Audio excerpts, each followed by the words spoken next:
안녕하세요. 신박사입니다. 오늘은 가습기와 관련된 미세먼지 논쟁에 대해서 알아보고 올바른 가습기 관리 방법에 대해 알려드리도록 하겠습니다. 가족들의 건강을 위해서 꼭 시청해 주시면 감사하겠습니다. 먼저 가습기의 종류에 대해서 알아보도록 하겠습니다.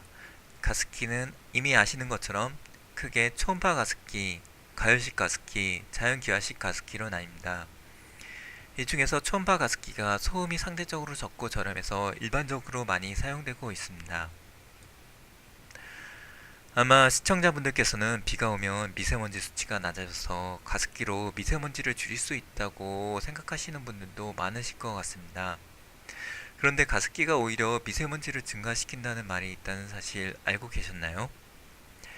가습기 사용자들은 가습기를 사용하면 미세먼지 수치가 치솟는다고 합니다. 가습기 업체들은 이에 대해서 공기성 물방울 입자를 미세먼지로 인식하기 때문이라면서 인체에는 무해하다고 답변을 내놓았습니다. 그런데 JTBC 수탐대실에 따르면 물 분자의 문제가 아니라 어떠한 물을 사용하느냐에 따라서 미세먼지 배출이 달라졌습니다. 많은 국내 연구에 따르면 수돗물 속에 칼슘, 나트륨 등의 미네랄이 미세먼지로 분출된다고 합니다. 이렇게 가습기에 의해서 배출되는 미네랄 성분을 화이트 더스트라고 합니다. 일부 의사들은 수돗물에 포함된 미네랄은 미세먼지로 분출되어도 인체에 악영향을 미치지 않거나 유의미할 정도로 악영향을 미치지 않는다고 합니다. 이번 시간에는 화이트 더스트에 관한 연구를 통해서 화이트 더스트가 건강에 미치는 영향에 대해 알아보도록 하겠습니다. 제가 처음 소개시켜드릴 논문은 Inhalational Lung Injury Associated with Humidifier White Dust 라는 논문입니다. 이 논문에서는 초음파 가정용 가습기에서 미네랄 입자가 분산되어 어린 유아들이 병에 걸린 경우에 대해서 소개하고 있습니다. 다음 논문은 앞의 논문과 반대되는 내용입니다. Effect of aerosol particles generated by ultrasonic humidifiers on the lung in mouse 라는 논문인데요. 쥐를 가지고 실험한 결과 화이트 더스트가 세포 내에 침투하여 이상을 일으켰지만 심각한 질병을 일으키지는 않았다는 내용입니다.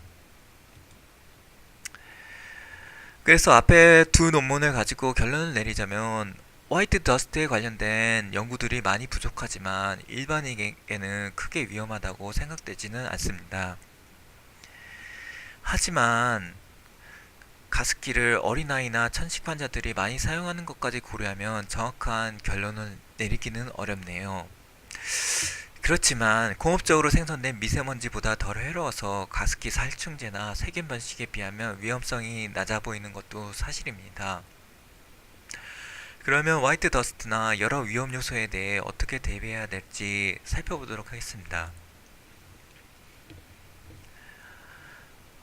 먼저 참고로 가열식 가습기에 대해서 말씀드리자면 가열식 가습기를 사용하면 화이트 더스트나 세균 관련된 문제가 없어지지만 소음 등으로 인해서 수면 시에 사용하기 어려운 문제 등이 있어서 초음파 가습기를 사용하면서 주의해야 될 사용에 대해서 정리해 봤고요. 초음파 가습기 위험 요소로는 크게 네 가지가 있는데요. 첫 번째가 화이트 더스트, 두 번째가 세균, 세 번째가 물리적 사고, 네 번째가 정기적 사고입니다. 먼저 주의점을 말씀드리기 앞서서 이것들은 과학적으로 증명된 것이 아닌 제 주관적인 의견도 들어가 있다는 것에 주의해 주시길 바라겠고요. 그리고 가습기를 많이 사용하는 겨울에 건조한 중국과 한국이 미세먼지가 심하다는 점도 고려해서 공업적으로 생성된 미세먼지가 증기와 함께 흡입되지 않도록 주의사항을 정리해 보았습니다. 먼저 혹시 모를 위험을 하기 위해서 화이트 더스트를 줄이기 위해서 정수된 물을 사용하는 것이 바람직합니다. 증기는 직접 얼굴을 향하지 않도록 하고요. 털옷에 미세먼지가 많이 묻어 이동할 수 있기 때문에 유아나 환자를 돌볼 때는 주의하셔야 하겠습니다. 또한 지나치게 많이 사용하는 것도 바람직하지 않습니다.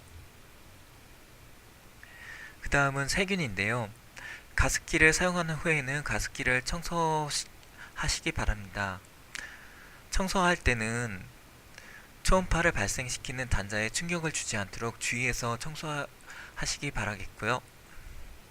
그 다음에 앞에서 말씀드렸다시피 곰팡이가 생길 정도로 지나치게 많이 사용하시면 안됩니다. 그리고 함부로 살균제를 사용하지 않도록 주의하셔야 되겠고요. 그 다음은 물리적 사고인데요. 물리적 사고는 어린아이가 가습기를 건드리지 못하도록 하고 물을 흘려서 미끄러진 경우에는 가습기 운반에 주의하셔야 하겠습니다.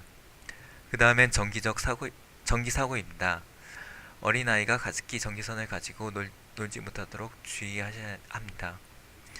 그리고 무엇보다도 가습기 제작사의 설명서를 읽고 지시에 잘 따르셔야 하겠죠.